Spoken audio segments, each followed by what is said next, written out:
इस प्रॉब्लम में there is a parallel plate capacitor, ये इसके मेन प्लेट्स हैं, and it is filled with two different dielectric mediums of dielectric constants K and 2k। तो ये k dielectric constant है, ये 2k है, दोनों की थिकनेस d/2 है, ये टोटल d है, d/2 3/2 ये भी हो गया, और कहीं कोई चार्ज नहीं पहले। फिर स्विच को क्लोज करते हैं। स्विच को क्लोज करने के बाद यहाँ पे इलेक्ट्रिक फील्ड, एनर्जी, पोटेंशियल, इनके बारे में ये 5 स्टेटमेंट दिए गए हैं। वी हैव टू एनालाइज कि पांचों में कौन से सही हैं या गलत हैं, right. We have to mark true and false. तो पहला दिया है इलेक्ट्रिक फील्ड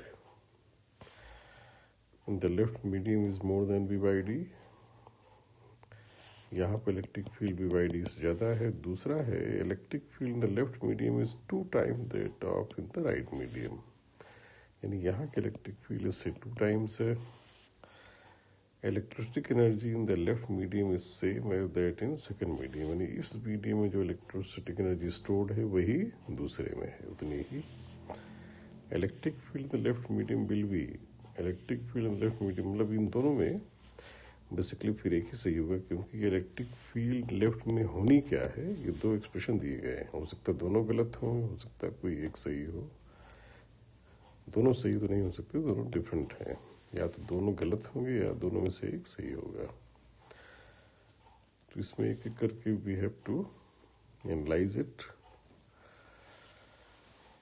इस तरह की सिचुएशन में हमें आइडिया होना चाहिए कि कैपेसिटर चार्ज अगर Q और माइनस Q मान लिया जाए, से Q एंड माइनस Q, तो उस सिचुएशन में या इस सिचुएशन में यहाँ इलेक्ट्रिक फील्ड अगर E1 है, यहाँ E2 है, तो हमें पता होना चाहिए कि E1 is Q upon K A epsilon not, और E2 है Q upon 2K A epsilon not.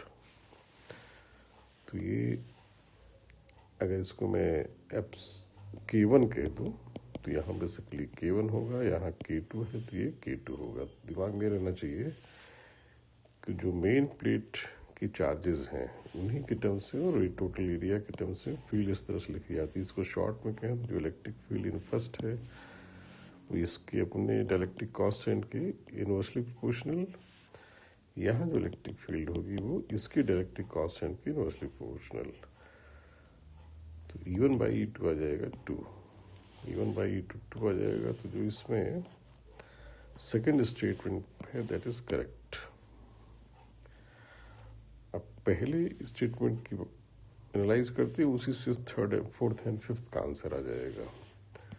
तो अगर पहले मीडियम में इलेक्ट्रिक फील्ड यहाँ E1 मानी जाए, फर्स्ट में E1, दूसरे में E2, तो field into length is potential difference. तो पहले मीडियम में पोटेंशियल हो जाएगा E1 इंटू d/2, दूसरे मीडियम के क्रॉस पोटेंशियल हो जाएगा E2 इंटू d/2, ये टोटल पोटेंशियल डिफरेंस होना चाहिए V।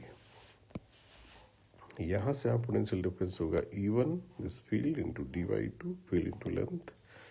ये हमें पता होना चाहिए कहीं भी इलेक्ट्रिक फील्ड अगर ये होती है यूनिफॉर्म तो d डिस्टेंस में कितना पोटेंशियल चेंज होता है, field into length that distance.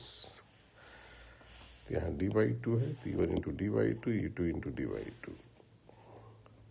और इसी को आगे इस कॉन्सेप्ट का यूज़ करें, इस फैक्ट का। तो यहाँ से किसी हमें E1 में इंटरेस्ट है तो E2 को रिप्लेस कर दें, तो ये हो जाएगा E1 प्लस E1/2, E2 की जगह E1/2 यहाँ से रख देंगे और d/2 बाहर ले लिया तो we will get expression of E1 exactly आ जाएगा हमें 4V/3D।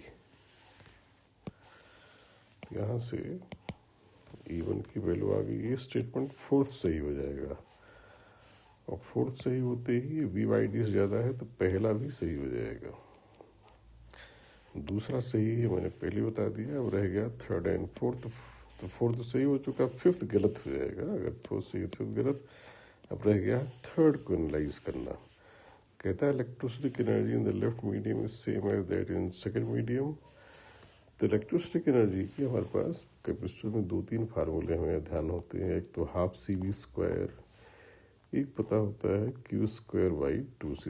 Q²/2C से मैं बताना ईजी समझता हूँ, क्योंकि ये अपने आप में एक कैपेसिटर मान के इसको एक तरह से कैपेसिटर, लेकिन इनको सीरीज में ट्रीट करते हैं और सीरीज में इनको ट्रीट करने का जस्टिफिकेशन भी होता है। तो अगर ये बात क्लियर है कि ये और ये सीरीज में 2 अलग अलग कैपेसिटर माने जाते हैं, तो चार्ज सीरीज वाले कैपेसिटर में चार्ज सेम होता है। जब भी कभी 2 कैपेसिटर सीरीज में हो इस तरह से, तो दे कैरी सेम चार्ज। तो उस केस में एनर्जी का फार्मूला ये यूज़ करना ज़्यादा ही वाइसफुल होगा। तो चार्ज सेम हो गया तो उनकी जो एनर्जी होगी वो C के इनवर्स रेशियो में होगी। और हमें ये भी पता होता है कि किसी भी डाइलेक्ट्रिक में, किसी भी कैपेसिटर में डाइलेक्ट्रिक है तो उसकी पैरेलल प्लेट कैपेसिटर की कैपेसिटेंस होती है ε0 KA/D। तो इसको यूज़ करके देखें तो इन दोनों पार्ट की जो कैपेसिटेंस है, ऑब्वियसली एरिया इनके सेम है दोनों जगह, सेपरेशन भी सेम है, तो D का रूल D/2 प्ले कर रहा है, वो भी सेम है। तो जहाँ K ज़्यादा होगा वहाँ कैपेसिटेंस ज़्यादा होगी, इस पार्ट की कैपेसिटेंस से ज़्यादा होगी। तो इस फार्मूले में देखिए एनर्जी में, तो C जहाँ ज़्यादा हुआ यानी और C यहाँ ज़्यादा है, वहाँ एनर्जी कम आएगी। तो इस पार्ट की एनर्जी कम होगी, यहाँ एनर्जी ज़्यादा होगी। तो यहाँ मैंने सेम कहा है, दोनों में सेम एनर्जी है, दैट इज रॉन्ग। तो थर्ड गलत होगा, इसमें थर्ड गलत होगा और फिफ्थ गलत होगा। तो 1, 2 एंड 4 ये ट्रू स्टेटमेंट है, third and fifth is wrong statement. तो ये वैसे मेंस लेवल या इवन थोड़ा बहुत एडवांस लेवल लायक भी है।